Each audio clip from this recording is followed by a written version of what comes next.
Hello everyone! Welcome to my channel, Nivedita Khumani. Mayam namakpu aigi channel da taramna okchari. Aigi channel se subscribe tawbiriba, aigi channel video bu follow tawbiriba mi sing yengbiriba mi sing bu ko aina thamoi sing thagachari aduga idi karigumba aigi video se subscribe tawdaba mi yautaraga di please subscribe tawchanbiramu aduga idu comment se tawbi aina ko anasi sirina thongbagi blog oina tawrage aina yamna sathina pamsa pot ama ko ngasi mayam ga share tawge tawbani aidi yamna haujayeba aduiga akhoi especially akhoi gi lakhipuro na yamna phangnyeba asaisene ko matar na haugadaba pot ni asaise bora maksu nate tan maksu nate ko asegi maming hai motor buna haina akhoi gi lakhipuro na haineba ko ase motor buna haina asaise yamna hawi mayam aidi yamna pamse asaise adu ai mayam ga adum share tawning mayam da su chahanning try tawhanning ase share tawrake tawbani ado ngasidi mayam uramgani ai ngasi mitei gi akhoi gi fanek se set se na sele ko kuira ba I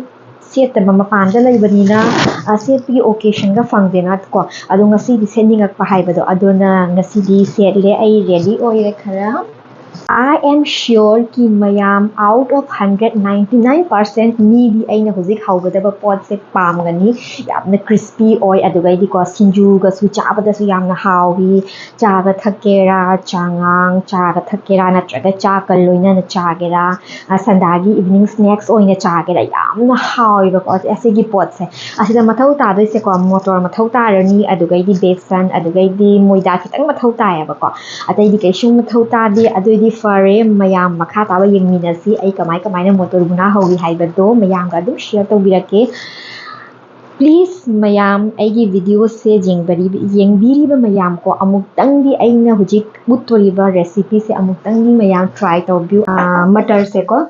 nungdang da tinga thamamme jamna henjana su mathau ta de ba ko nungdang da tinga thamamme ase hujik lokhatlani hujik mayam asida besan hapage moida kitang hapage pa moida jam henjana hapkada bante ko moida sana ko poto crispy wana bagi damaktan ya ko binding da su help tawna bagi moida khara hape hauzik asida hap to ise maroi mapang khara hapani yainkhang khara hapage doidi morok asuba kitang hapage ka adugai di jira se kwa jawi maroi fennel seed se kwa jawi maroi se khara hapke adudagi di mayam ase se na jira amuba kalonchi do se su khara hapage mayam asida nakupi hapasu jai ai nakupi haparoige thum khara hapage adudagi di sutha kitang hapage baking soda suthadi yamna nate ko mayam kitang tani se suthani ase mix tawra matungda ko akhoi gi nasai gi matar tinga ga thambado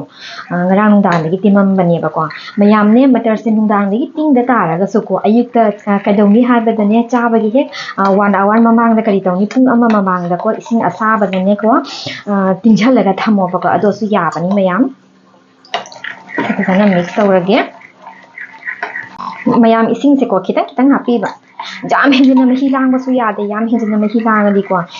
phajal luai ba ya roi ba ko sai gi akoina mangal tinga thambado adoi do hapage das mayam loire se hujik semba hujik haumina rasi mayam lao motor buna se haubagi damakta ko khang mathau ta de ba ko sumaina ne sumaina gi pen ama lobi ko asegi pen se da hobi khaugadabani mayam thau sare hauji khaurage ase ko khabai se kot bajaba khabai jana sumaina khara kotlaga sida thadarage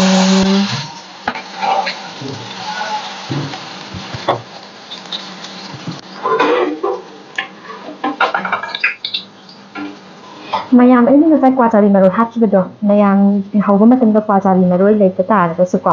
jira mapum hapi su yani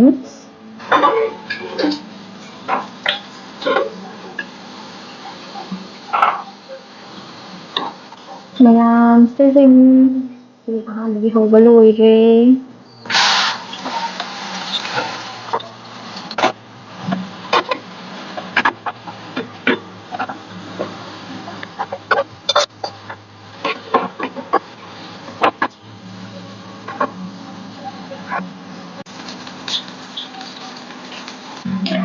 Mayam se hauzik motor buna se hauba loire hauzik mayam ko mayam ga ama khak test tawraga ucharake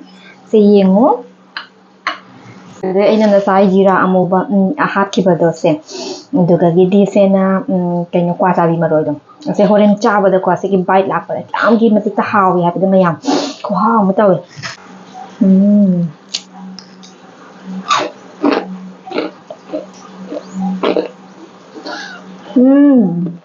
Mayam không khó mà tôi Mayam Mayam so please try taubu ở đây chế phải cho nó hào bani Mayam dùng ấy này sai bao tầm được có crispy ở bên mà khoan sẽ Mayam ta bao phẳng được dùng quá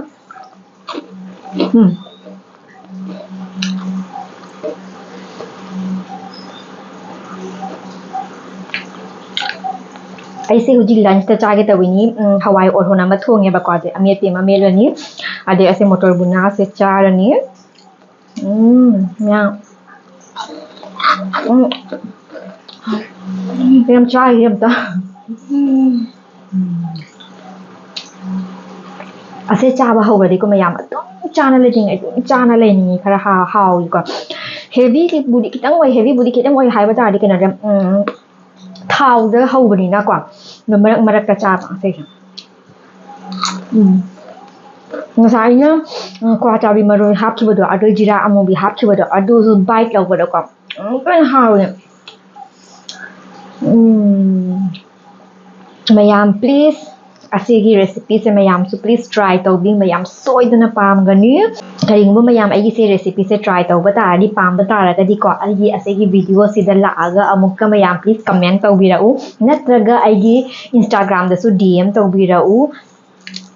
ado di fare Mayam ngasi gidi blog ase loi sanjarage mathangi video da amukka unarasi Mayam punamak harau nungai na nungsina Nada react na live you. Okay everyone, bye bye and take care.